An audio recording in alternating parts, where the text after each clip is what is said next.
This video is for Trig Pace 1137. I want to go over the example problem on page 11, which will help us do the homework problems.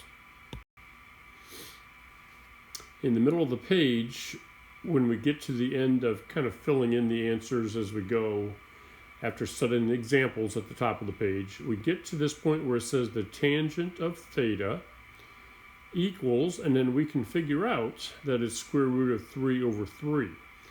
Now further down under that problem, it tells us that the tangent of that problem is 5 square root of pi over 6. And I am embarrassed to tell you how long I sat there trying to figure out how did they get to that point, because it's been a while since I studied that and did the video on that. So I had to kind of rethink it and work backwards, and then it dawned on me, yes, if we go to first of all, turning the square root of 3 over 3, we can unrationalize the denominator by dividing top and bottom by square root of 3. And so we get 1 over square root of 3.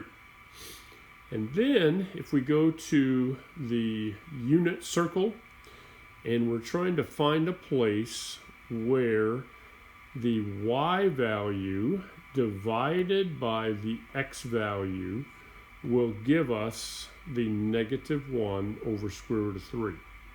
And that was the thing I was forgetting. With tangents, we're not looking at the x or the y. We have to look at both of them and figure out where y divided by x gives us that value. And so notice if I take 1/2, the y value, and divide by negative square root of 3 over 2, and that means I invert the second fraction, and I'm going to multiply. Well, then the square root of 2, the 2 cancels, so you just get -1 over square root of 3, which is what I want.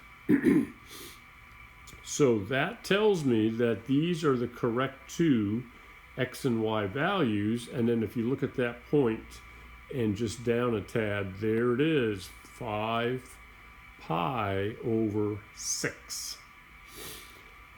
And then I believe when it's tangent, it's always a difference of just pi. So then we can take this value plus n pi. All right, so I'm going to stop this video there, and we'll try to do a couple of problems from the bottom of the page together.